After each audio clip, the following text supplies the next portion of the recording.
The earth revolves around the sun. Fact. 2 times 2 is 4. And fact. Black people aren't Republicans. We just aren't. We vote for Democrats. Sure, the other side may trot out a token blackface every now and again, but the fact of the matter is being a black Republican is something we just don't do. Well, howdy. I'm Devontae Felder coming to you from Dallas, Texas. Howdy, I'm Trey Felder down in San Antonio, Texas. So what we want to do with these videos, this is our first of many.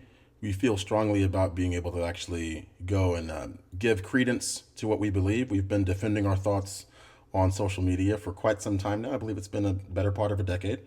And now we want to bring this to you live and actually distill our thoughts around certain relevant topics of the day. The most pressing of which for our first video would be the notion of cultural Marxism.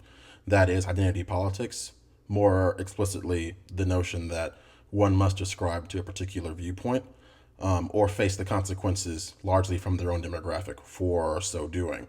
So what I want to do is honestly kind of give y'all we want to both give y'all some feedback and some tips on what y'all can do to actively be boldened to go out and give weight to your claims and also illustrate the beauty that is independent thought, not just as it relates to the black community, but as it relates to the human race and the potential that we have, but also caution you against some of the pitfalls that you could actually run into from ascribing too holistically to identity politics. So without further ado, I kind of want to get your take, Eddie, on it. There's a lot of things that's been going on in the world of late, and it seems that in a way, certain powers that be, whether that be the mainstream media, or whether that be pop culture, or on and on and on, that certain groups of people seem to feel that they have the right to dictate the way one goes about their lives, and not even just that, the way one actually thinks about and digests the information that they see in the world around them. So I'm kind of curious what your thoughts are on that, how it relates to identity politics or cultural Marxism, if you will, and then just kind of get your take on the overall phenomenon and ways that you've actually been able to experience that in your own life and ways that you actually think that you can give some weight to the way you believe as you do. Well, basically, the fight against cultural Marxism or identity politics, it's a fight against prejudice. It's a fight against other people's prejudice. It's a fight against your own prejudices. And to distill it to a single mental image, if you look in the mirror and the person you see triggers a certain socio-political thought, that's identity politics. If you walk down the street and you give someone a once-over, we all do it. If you can look at a person and feel like you can accurately assume what their political beliefs are based on nothing else but the color of their skin, that's identity politics. I find that any sort of basis on an immutable characteristic, something that you cannot change, something that you were born with, whether it's gender, whether it's height, hair color, eye color, skin color, what have you. If you're basing any sort of ideological background based on those traits, that's identity politics. And the reason I find that so grating is because Americans are an inherently individualistic people. This is a nation that took on the greatest empire on the face of the earth twice, if you read some history books, just for the chance to break away and do our own thing. I feel like that American spirit is within each and every one of us, regardless of the amount of melanin in our skin. So when I see people base their political beliefs on the color of their skin, on their background that they come from, and not based on their own personal thoughts on any issue, based on having to go with a herd mentality, I find that very unsettling. So we've fought against this our whole lives. This is our first time to actually put our thoughts out there in cyberspace, for better or for worse, by the way.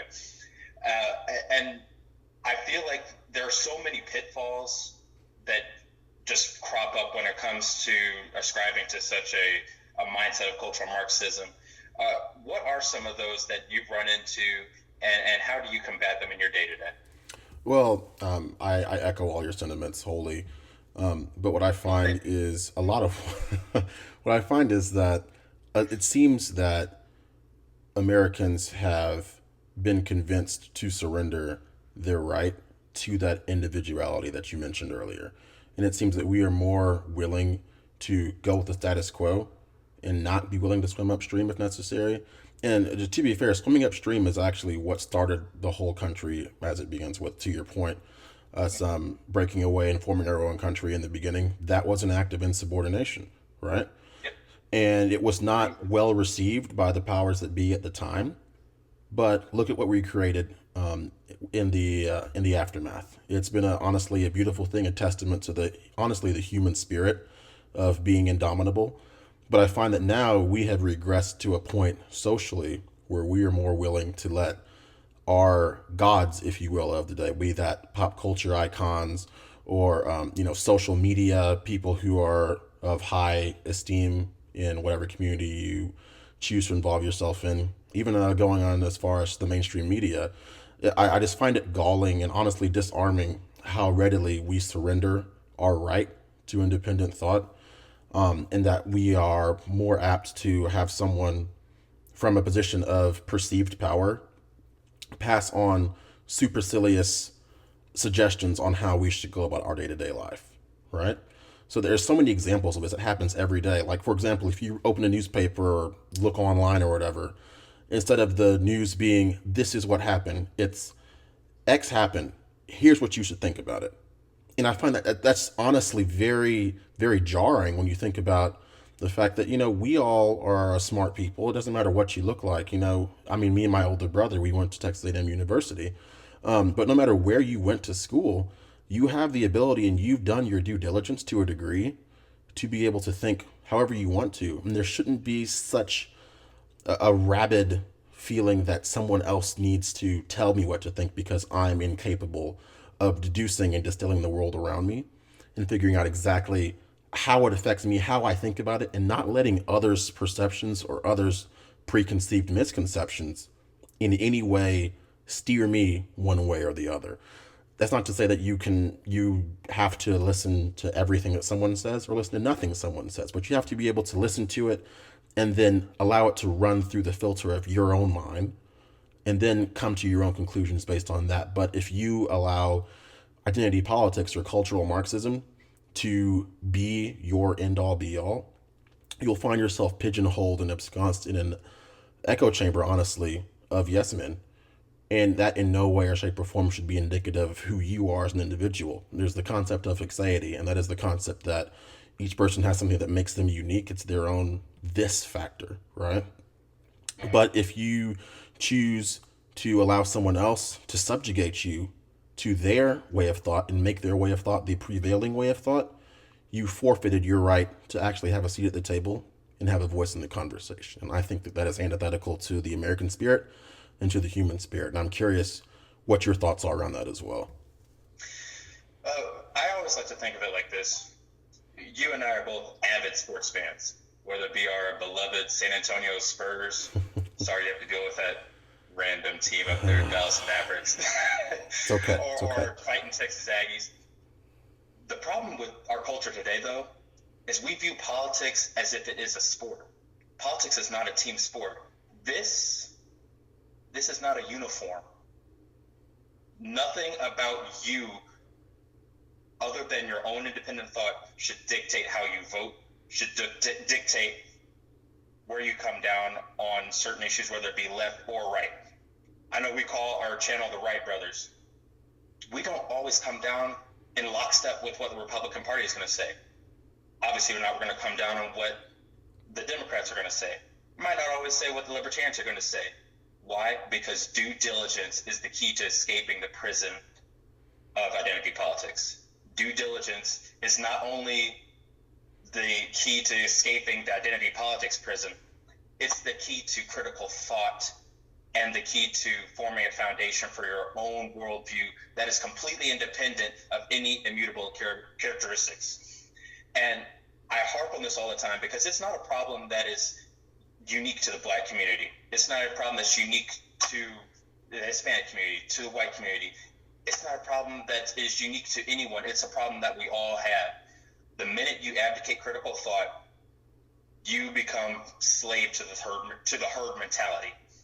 And once you do that, it almost doesn't matter which way you vote. The left or the right can count on you to the point where they can do anything with your vote and not be held accountable. So if you find yourself in a demographic that is voting 90% one way, first of all, don't just vote that way. But secondly, have a reason for questioning and have a reason for going against the grain if you feel that is how you're so led. But above all else, have a reason, do your due diligence, and we can end the scourge that is cultural Marxism. No, I agree 100%. And I think what's even worse is sometimes if you do allow this phenomenon to continue in your own life, what you'll find is that you become devoid of some of those characteristics that make you an individual in the first place. So to your point, if we're looking at something, why do 90%, of African Americans vote a certain way, or why do 85% of Latinos vote a certain way? Okay, so we've asked ourselves the why. Then you have to go out and actively challenge that why if you feel differently. And then the last thing you want to do is just be able to articulate why you believe differently and do so in a way that is not combative, but in a way that actually can hopefully bring people together. Even if they don't, end of the day, agree with you, there's still a beauty to being able to posit your thoughts articulately in a world that honestly has been reduced to little more than 10-second sound bites and attention-grabbing news headlines.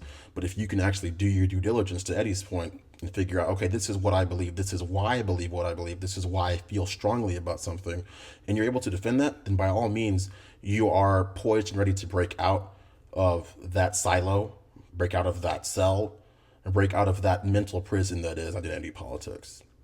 So we want to keep these videos intentionally brief. I know we can talk all day. Very difficult for us, by the way. Right? Very difficult. Oration is our skill set. We've both participated in the National Spelling Bee. We've both been impressed on from a young age by our parents to have resplendent vocabularies. And we definitely can use that, honestly, to bloviate at length for extremely long periods of time. That's not the point. You want to get in, hit the issues of the day, hit things that people might not want to talk about, give you a reason why, give you something to think about, let you go about your day. So we appreciate y'all taking this time. I'd be remiss if I didn't give a shout out to my social media and editing videographer consultant, Taylor Moore. We appreciate you. Monique Martinez, we appreciate your insight as well. Obviously, to our parents who homeschooled us for all 12 years and sent us off to college with a good head on our shoulders, we appreciate y'all as well. And we obviously have to give credit to God, give him all the glory. This is what we do. This is what we're passionate about. We look forward to having you join us on this journey again. And we appreciate you being here. So y'all have a great rest of the night. Eddie, you have any final words? Thanks and gig 'em. Thanks and gig 'em. Y'all have a great night. The first revolution is when you change your mind about how you look at things and see that there might be another way to look at it that you have not been shown. The revolution will not be televised, and be no rerun, brothers and sisters. The revolution will be live.